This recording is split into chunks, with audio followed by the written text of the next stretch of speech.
Good morning, lovely folks of YouTube. Ren here. So I just wanted to make a quick off-the-cuff video. Some of you who, well, maybe about 20 of you, may have noticed that I put up a video yesterday which is no longer available. If you missed it, sorry, you're not going to be able to see it. If you caught it, consider yourself lucky. And there goes my heat pump. Hopefully this won't have too much background noise. So I made a video where I set up a ritual altar for my tradition. And it was something that I didn't put a lot of thought into. In hindsight, I realized it probably wasn't my place to share. I talked with my priestess about it, and we both came to the agreement that there was something that was probably best to not be on the internet, so it's not there. But I did want to talk about altars in a more general sense. First off, I want to say altar is spelled A-L-T-A-R. I do see a lot of people, it seems more newer witches on social media will post up, you know, things about their altar and they'll spell it A-L-T-E-R. Alter means to change something, A-L-T-E-R. That is the action that we do at our altar, A-L-T-A-R. So, because of course we all know that definition of magic being, you know, change and conformity with will, or bringing a change, or blah, blah, blah. Change, change, change, change, change. All the definitions of magic from all the different people that you see who are writing definitions of magic generally have some element of change in it. So the altar is basically the focus of our working when we choose to use an altar. You don't need to have an altar in order to do any kind of magical working, but it is a tool that we can use in order to focus our energies and basically help to, well, you know, just clarify and focus those energies. That's what it's for. Altars don't have to be fancy. So the fancy altar that I set up, and a lot of the altars that you see like in a lot of books, particularly older books, they'll tell you how to set up an altar. Those are ritual altars, okay? A ritual altar is usually something that is specific to whatever tradition you're working with. And that tradition will dictate you have to have these tools, they have to be set in these places. So a lot of the time when you see those, like the books that are telling you how to set up an altar, where it's like you have to have a symbol for the god and the goddess, and they have to be in these positions, and you have to have a wand, and you have to have a blade, and you have to have this, and you have to have that. They're talking about a ritual altar. And believe me, like, that's a good tool to use, particularly when you're working in a formalized system like a Wiccan tradition, to have that unified system for your altar, to make sure that all the energies are working harmoniously. It's something that we've come to with trial and error over the course of years, and it's an agreed upon system that helps to focus that energy, but it's not necessary for your own personal working. Most of what people are sharing is actually personal altars, which can be whatever works for you. So I actually want to show you this space behind me right here. This is actually one of my altars. Doesn't look like an altar, but it is. I have a little stump here, a little candle, which I will change out when it burns down too far. And then there's a little stepping stone here. If it's nighttime, I'll come and I'll put a candle here. I might put an offering on this little stump.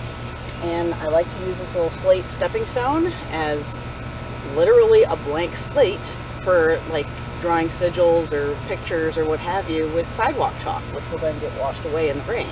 And that's kind of a meditative offering that I'm doing out here in nature. It's an altar. It's very simple, but it's still technically an altar because it's a focus for my energy. I have another altar, a personal altar, in my kitchen, which is a shelf. It's only about this big, you know, maybe about 8 inches by 3 inches. And it's a devotional altar to Bast in my kitchen. What I have on there is a little statue of Bast, about that big. I have a votive candle and votive candle holder that I light when I'm doing devotions to her. I have a little bud vase that holds like a single stem. And I have a little water pitcher that I will put water offerings inside. And then that water then will get watered onto my houseplants when I'm no longer using the altar. So that's an altar too.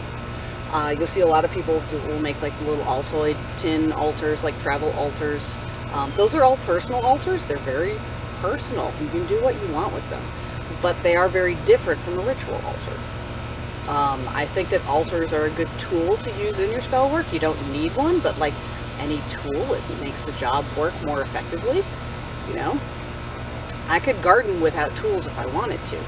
I could just dig holes in the dirt with my hands, but it's a lot more effective when I use my tools. So, same thing with magic, you know?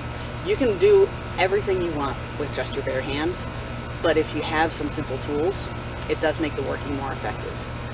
Tools don't have to be fancy. You don't have to go out and spend hundreds and hundreds of dollars on crazy stuff.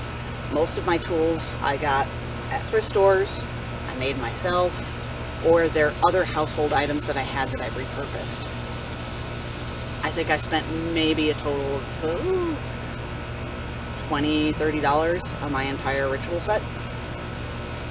And most of that was put into the actual table, the table for my altar itself. I had to buy some stain and paint for it. I already had, oh, and the actual tabletop. I didn't have a tabletop. I had all the accoutrements, you know, the pillar and the wood for building the base. I built the altar myself, but I needed to buy the tabletop. That was the biggest expense of it. So, anyway, I'm kind of rambling. You can see I made notes for myself, and then to keep myself on track, and you can see that didn't really work very well. So, but yeah, I just wanted to talk that little bit about altars. Because I did make that video, and I make a bit of a clarification there, so. I don't really have anything else to say. I'm looking at my notes here, hang on. Do I have anything else that I wanted to say? Nope. I think that was it. But yeah, if you have a personal altar, and you want to share some information about it, I'd love to hear about it.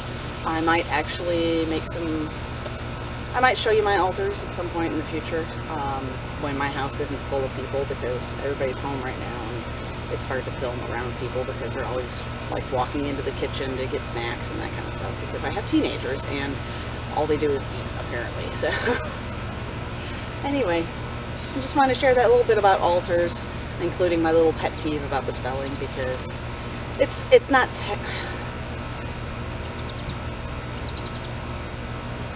it's not something that's worth like getting my panties in a bunch over, but I think that having clear language is important, especially when you're working in spell work, because you want to make sure that your intent is very clearly dictated out to the world. So yeah, make sure you're speaking clearly, okay? That's all I'm going to say. Anyway, that's all I have, so I hope this video finds you well, and I will see you again soon.